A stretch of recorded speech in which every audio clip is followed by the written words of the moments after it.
Hello everyone, welcome back to my channel. आज की video में हम क्लास 5th के द वर्ल्ड अराउंड अस के chapter 2 journey of a river के क्वेश्चन आंसर को डिस्कस करेंगे। ठीक है, तो चलिए स्टार्ट करते हैं। Latest reflect. फर्स्ट क्वेश्चन है हमारा, find out which river flow through your state, what are they use for, are there any dams on them. तो यहाँ पे क्वेश्चन पूछा जा रहा है कि पता लगाइए कि आपके स्टेट में कौन सी रिवर बहती है। ठीक है, वो एक से ज़्यादा भी हो सकते हैं और इसका यूज़ किस लिए किया जाता है और इन रिवर्स पे कोई डैम भी बने हुए हैं। तो आपके स्टेट में जो भी रिवर बहती है आप उसके बारे में लिखेंगे। तो मैंने लिखा है the Yamuna river flows through Delhi. Delhi में यमुना नदी बहती है। नेक्स्ट क्वेश्चन है, what are they used for. तो आंसर लिखेंगे, it is used for drinking water, farming, fishing, travel and worship. तो इनका इस्तेमाल किस लिए किया जाता है? इनका इस्तेमाल ड्रिंकिंग के लिए, फार्मिंग के लिए, फिशिंग के लिए और हम ट्रैवल के लिए और पूजा पाठ के लिए भी करते हैं। नेक्स्ट क्वेश्चन है, are there any dams on them. क्या इनके ऊपर कोई डैम भी बने हुए हैं? तो दिल्ली में यमुना के ऊपर कोई डैम तो नहीं बने हुए, लेकिन वहाँ पे एक बैराज बना हुआ है। तो बैराज एक ऐसा स्ट्रक्चर होता है जो रिवर वाटर को रोकने या फिर उसके फ्लो को मोड़ने के लिए बनाई जाती है। ठीक है, तो हम आंसर लिखेंगे, there are barrages on the Yamuna in Delhi such as the Wazirabad barrage, not a big dam.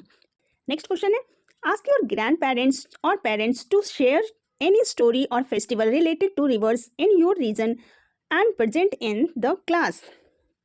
तो आप अपने दादा दादी या फिर पेरेंट्स से अपने एरिया में नदियों से जुड़ी कोई स्टोरी या फिर कोई फेस्टिवल की स्टोरी सुन सकते हैं और उसे अपने क्लास में प्रेजेंट करने को बोला जा रहा है। रिवर्स के ऊपर कई सारे फेस्टिवल होते हैं, जैसे छठ पूजा, गंगा दशहरा। इस पवित्र नदी में लोग स्नान करते हैं और पूजा करते हैं। तो हम आंसर लिखेंगे, we celebrate festivals like Chhath Puja and Ganga Dussehra where people take a holy bath in the Yamuna and offer prayers. Next question है, ask an elder in your family. आप अपने परिवार के किसी बड़े बुजुर्ग से पूछें, what was the condition of rivers when you were a child. जब आप छोटे थे तो नदियों की स्थिति कैसी थी। और बी है, what was change since then. और अब क्या उसमें चेंज आ गए हैं। तो पहले नदियों का पानी साफ होता था, मीठा होता था और अब अधिक पॉल्यूटेड हो गया है और इसका वाटर लेवल भी काफ़ी कम हो गया है। तो हम आंसर लिखेंगे, earlier the river was clean and sweet. पहले नदी बहुत ही ज़्यादा साफ थी और उसके पानी बहुत ही ज़्यादा मीठे थे। Now it has become more polluted and the water level is lower. और अब यह अधिक पोल्यूटेड हो गया है और इसका वाटर लेवल भी कम हो गया है। नेक्स्ट है number 4, why did people build houses and cities near rivers in the past, are rivers still important today. पहले के लोग नदियों के किनारे घर और शहर क्यों बनाते थे? क्या नदियाँ आज भी इम्पोर्टेंट है? तो पहले के लोग रिवर्स के किनारे घर और शहर इसलिए बनाते थे क्योंकि नदियाँ पीने के लिए ताज़ा पानी, खेती के लिए उपजाऊ मिट्टी, भोजन के लिए मछली और पर्यावरण प्रोवाइड कराती थी। ठीक है, तो हम आंसर लिखेंगे, people build houses and cities near rivers in the past because rivers provided fresh water for drinking, fertile soil for farming, fish for food and transport. Today they are still important but they need more care and protection. आज भी वे काफ़ी ज़्यादा important है लेकिन उन्हें काफ़ी ज़्यादा care और प्रोटेक्शन की ज़रूरत है। नेक्स्ट क्वेश्चन है, if you could create one new rule to protect rivers in your cities और village, what would you be. तो यदि आप अपने शहर या गांव में रिवर्स को प्रोटेक्ट करने के लिए एक नियम बना सकते हैं तो वह क्या होगा।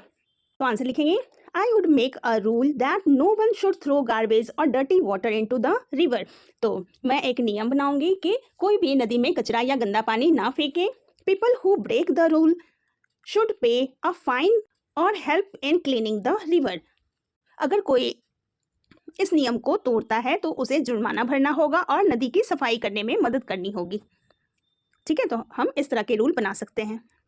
नेक्स्ट है number 6, think about a time when you wasted water, what could you have done differently.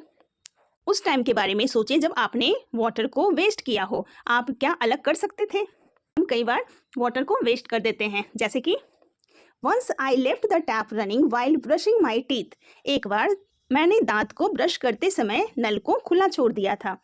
I would have only opened it when I needed to rinse my mouth. और मुझे केवल उसी टाइम टैप को खोलना चाहिए था जब मुझे अपने मुंह को रिंस करना हो, धोना हो। नेक्स्ट है, can you design a simple water filter using everyday materials, what would you include and why? तो क्या आप रोज़मर्रा की चीज़ों का इस्तेमाल करके एक सिंपल सा वाटर प्यूरीफायर बना सकते हो? आप इसमें क्या शामिल करोगे और क्यों? तो आंसर लिखेंगे, yes I will make a filter using a plastic bottle, stones, sand, charcoal and cotton. तो हाँ, मैं एक प्लास्टिक की बोतल, पत्थर, रेत, चारकोल और रुई का इस्तेमाल करके एक फ़िल्टर बना सकता हूँ। तो ये फ़िल्टर कैसे बनाएंगे? तो इस फ़िल्टर को बनाने के स्टेप्स होंगे, cotton at the bottom to stop fine dirt. जो छोटे छोटे महीन पार्टिकल होते हैं उनको रोकने के लिए सबसे नीचे, बॉटल के सबसे नीचे में हम कॉटन डालेंगे, ठीक है। Above it charcoal to remove smell, फिर कॉटन के ऊपर हम चारकोल डालेंगे ताकि जो भी पानी का स्मेल हो वो खत्म हो जाए। Then sand to filter small particles, उसके बाद छोटे छोटे पार्टिकल्स को फिल्टर करने के लिए हम उसमें रेत डालेंगे। On top stones to block big dirt, और बड़ी गंदगी को रोकने के लिए हम उसके ऊपर पत्थर डालेंगे। Dirty water will pass through these layers and come out cleaner, और जो गंदा पानी है इन लेयर्स से होते हुए गुजरेगा और फिर साफ पानी नीचे ग्लास में इकट्ठा हो जाएगा। ये देखिए, बॉटल के बॉटम में हम कॉटन लगाएंगे, ठीक है। उसके ऊपर हम चारकोल डालेंगे और चारकोल के ऊपर हम रेत डालेंगे, ठीक है। और उसके ऊपर हम छोटे छोटे स्टोन्स डालेंगे, ठीक है। यहाँ ऊपर से हम डर्टी वाटर को डालेंगे, फिर इन लेयर्स से होते हुए यहाँ से साफ पानी नीचे आ जाएगा, ठीक है। तो ये फिल्टर बन जाएगा। तो इस तरह से डेली यूज़ के मटेरियल से हमने फिल्टर तैयार कर लिया है। नेक्स्ट क्वेश्चन है, imagine you are planning a new city near a river, what steps would you take to? तो यहाँ पे क्वेश्चन गिवन है कि आप इमेजिन कीजिए कि आप रिवर के किनारे एक नया सिटी बसाने की प्लानिंग कर रहे हैं, ठीक है। तो आप उसके लिए कौन कौन से स्टेप्स उठाएंगे? ए पार्ट है, कीप द रिवर क्लीन, नदी को साफ रखें। B, prevent floods during heavy rains, heavy rain के दौरान बाढ़ को रोकें। या फिर तीसरा है, ensure there is always enough water for everyone even during summer, और ये भी इंश्योर करें कि गर्मियों में भी सबके लिए पानी पूरी तरह से अवेलेबल हो। मान से लिखेंगे, if I planned a new city near a river I would build sewage treatment plants so that dirty water does not go directly into the river.